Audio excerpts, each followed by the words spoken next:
So today's question is, if the show calls for a phone ring or a computer sound that's supposed to be coming from the stage, it sounds dumb coming from the speakers overhead.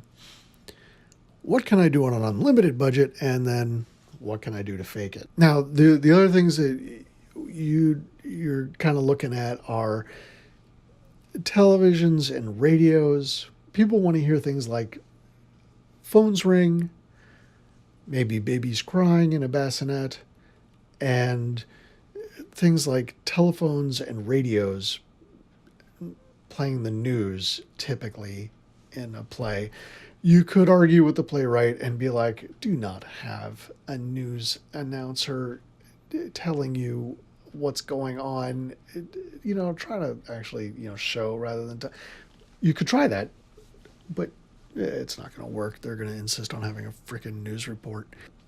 All right, well, the unlimited budget way to do it typically has been to use an IFB and a squawk box. So now an IFB is a interruptible foldback.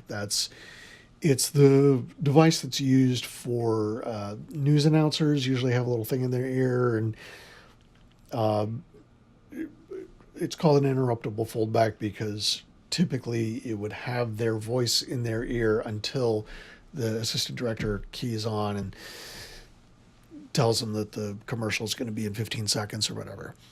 So that would be the standard old-fashioned way to do it. The other sort of highfalutin way to do it, which may or may not work depending on where you're working, if you happen to have an intercom system that's a fairly upper-end intercom system, you might have a program input to it. You might be able to put a intercom squawk box where something needs to go on its own special channel and send the program to it. I doubt... You'd have to have a fairly sophisticated intercom system to actually have all that available to you and have it on a wireless squawk box. So I doubt you'd be doing that. But I didn't really have any good ways to deal with this, so I called up Ien DeNio, and she had some good ways to deal with it. So her first solution is to hack a baby monitor. Now, I remember back when I had a theater company, we had these baby monitors everywhere. And now that I think about it, I think it may have been Ian's fault that there were baby monitor parts everywhere. Yeah, that explains the baby monitors. Her favorite hack is the Sony NTM 910. And the Sony NTM 910, you can find these things for less than $100 around, probably less than 50, depending on where you go. So now what she did is she took the microphone, the transmission side of the Sony NTM 910, and just clipped the microphone and took an 1/8-inch cable and attached it, which you can see here, the green-ended cable, and she attached it to where the microphone would feed the PC board. This is fiddly, and it's a little bit of a pain in the ass, but it does work. And I was surprised to learn that that the Sony could handle the levels, and it can handle the impedance coming right off of a mixing board or a computer to do that. But it does work. I've heard it work. It gives you decent results. It is fiddly. You're going to have to adjust the volumes before the show. You're going to have to make sure it all works. Make sure all the batteries are in. Make sure the batteries are charged before every show. And this is the sort of thing where you might start to think to yourself, gee whiz, I wish we had an actual sound designer and an actual sound operator on this show rather than just making our stage manager do it.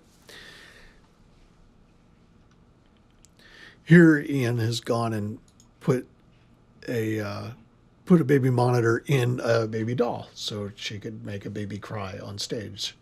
So it's a baby monitor, baby, for those of you playing along at home. It's really it's a quite nice and inventive way to work. But there's another way to deal with telephone calls and maybe other things, depending on what you're doing. And this is really quite exciting.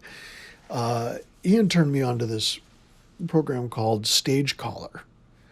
So now, dig this. Stage Caller is a program that allows you to trigger up to 5 smartphones, which is awesome. It's also cheap. It's like $10.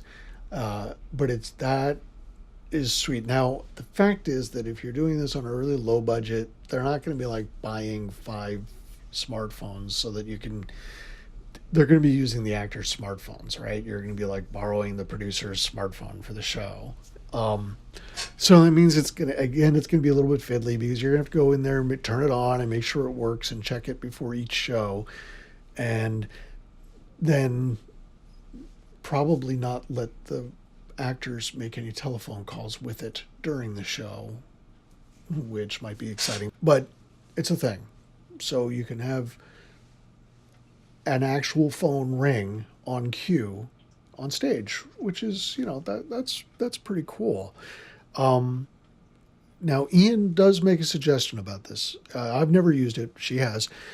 She does suggest that you set up a wireless network that's just for this, which makes a lot of sense to me because you don't want people like searching, cat videos on YouTube during the show, using up the bandwidth on your wireless network. Now you're thinking to yourself, no, nobody would search cat videos on YouTube during the show.